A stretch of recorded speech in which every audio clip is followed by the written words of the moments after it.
Hello, everyone. Welcome to Blitz Interviews. Like the game of chess, it's only lasts 10 minutes. I have a pleasure talking to Ivan today about a very interesting problem that I don't think existed around 10 years ago. Ivan, can you tell me about the problem we're talking today? Thanks, Evgeny, for having me and asking the question. So the problem that we're talking about is securing the user journeys, basically securing the online customer experience. If I understand correctly, and I do understand from our chat in advance, basically right now, when I build a website, I don't really build it myself. I kind of take it almost like a Lego from different pieces. My content that's no longer static, it's mainly dynamic. I have a marketing tools. I have tools that understand my heat map, where the people will go. So it's a quite complicated infrastructure. And what I cannot really check by default is what happened on the other side with the user and what kind of modules are loaded to the user browser.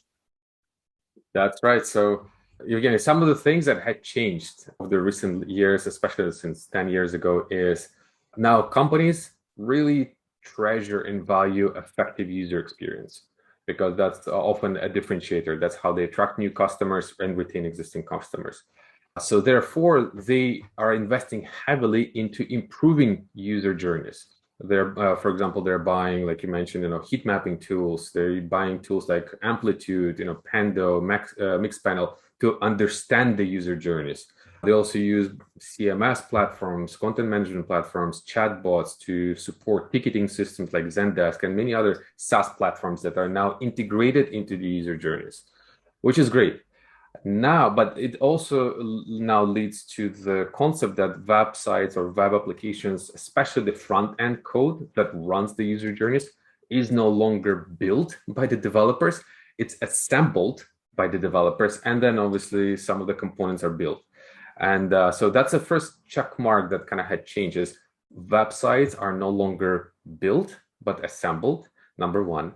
Number two is, especially after pandemic, or during the pandemic. Now, most of the organizations conduct business online. So we live in the browsers, like we live in Chrome or whichever browser you use. So the browser became the new OS that runs those web applications, that executes the user journeys. And since it's loading all those dozens or hundreds of tools, and unfortunately, sometimes bad things happen when those JavaScript scripts that are loaded, they're doing things that they're not supposed to do.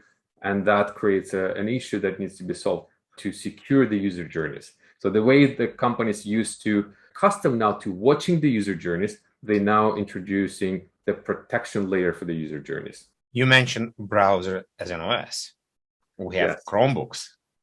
It's the entire laptop is basically one OS based on Chrome that runs on the internet all the time. So it's a good example. That's right. Is this only happening with Java? Or with other like programs as well, applications as well? Yeah, so well, JavaScript is the most dominant runtime of the front end these days. And but JavaScript offers assembles and packages many other components. So we've seen, in like Mage cards and other things like that, using like PNG files, JPEG files to skim data, exfiltrate data. CSS elements are used, and conditional CSS elements are often used to do bad things or cause bad things. So yeah, so JavaScript is the underlying kind of runtime environment that assembles the user journey from various components together. So let's kind of elaborate and go deeper when we say bad things. Mm-hmm. What I don't know right now is that when I potentially go to a website that may happen with me and I'm not aware about it. So let's elaborate a little bit more on bad things, and I'm being purposely vague on bad things because we don't want to be sounding like chasing ambulances here. So here's bad things. Like it's usually let's start with the first attack, a targeted supply chain attack, and the attack is targeted at the specific company. Let's say it's an exchange or cryptocurrency exchange, some bank or financial services organization that is collecting very sensitive information from users, from customers, like their banking details, their social security numbers or insurance numbers, and anything else of that nature that is collected through forms. Second is the information that is presented to users, whether it's insider trading information, balances, or anything else that is presented in pages. Now it's part of the user journey, and the scripts that are loaded or the Chrome extensions or browser extensions that are loaded when user journey is basically rendered on the page are targeted by malicious actors or attackers to exfiltrate, scheme, record, any kind of techniques to get that information from the page out of it and upload that information to hacker or attacker's control server. So those are broadly bad things, or the vectors of attacks. And the implication of it obviously varies from industry to industry, company to company. Could be as simple as everyone knows about British Airways Mage card attack. Costs a lot of money now. But also very targeted attacks, such as API keys could be stolen, or recording keystrokes for elevated users, for admin users that are typing into the browser when they're logging in, and more sophisticated targets. It brings several questions, but we don't have a lot of time to go very deeper. Maybe we'll have a dedicated session to go deeper there. One, we have WAFs, web application firewalls, DDoS, and other smart protections. Yeah. Why is they not helping here? Well, great question. Well, WAFs, they operate at the OSI level 6, 7, somewhere there. And user executed code, so JavaScript or scripts that are loaded by the browser, they're on OSI level 7 or 7 plus. This is just, the WAFs are you not. You have to bring OSI levels. Come on, just confuse everybody. People there's no more OSI. People don't believe in this. This is something people ask and when you're interviewing. That's it. Nobody else talking about this. All right, nobody's talking about OSI. Then let's use layman language. It just, they're not designed to protect against those. They're not looking at it. That's why they're not capable, first of all, to prevent this. But with fairness, some WAF vendors had created something called in-page, kind of try to extend protection from application layer into the page layer. We do see it's great. So it helps in a certain way. It comes with its own challenges where it's like more brittle, really hard to know. Like when you have 500 pages and those pages are constantly changing because front-end developers change, there's new forms appear.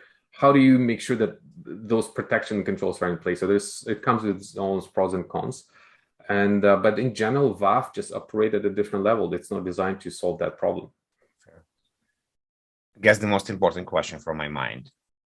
If I am a company that have a website, surprisingly, pretty much every company I know have a website, how do I know I potentially have such problem?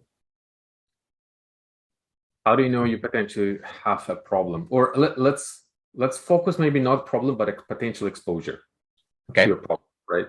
Questions that of self-assessment, basically. Do you collect sensitive information that is potentially valuable to attackers? That includes password, login IDs, any social security, social insurance numbers, any other financial information, EPHI that is collected through forms. That's the first question. Second question is, do you provide information on the page that is very sensitive and therefore is desirable to attackers? So if you have yes to either of the questions, which like many of organizations will answer yes to this, then this could put put you as a potential target for this kind of attack. And then, do you have the problems? You need to look deeper. How many scripts you have? Where are they loaded from third-party servers? Do you have control of all of them? Do you have CSP? But how effective is CSP? Content security policy, because usually they put CSP, but it's ineffective and it's not doing what it's supposed to do. And so those are the steps you would take to answer questions. Do you have potentially a problem? Like, do you know which servers information is being sent to from your user journeys? Like, do you know that it's going to shady places or sketchy AWS buckets?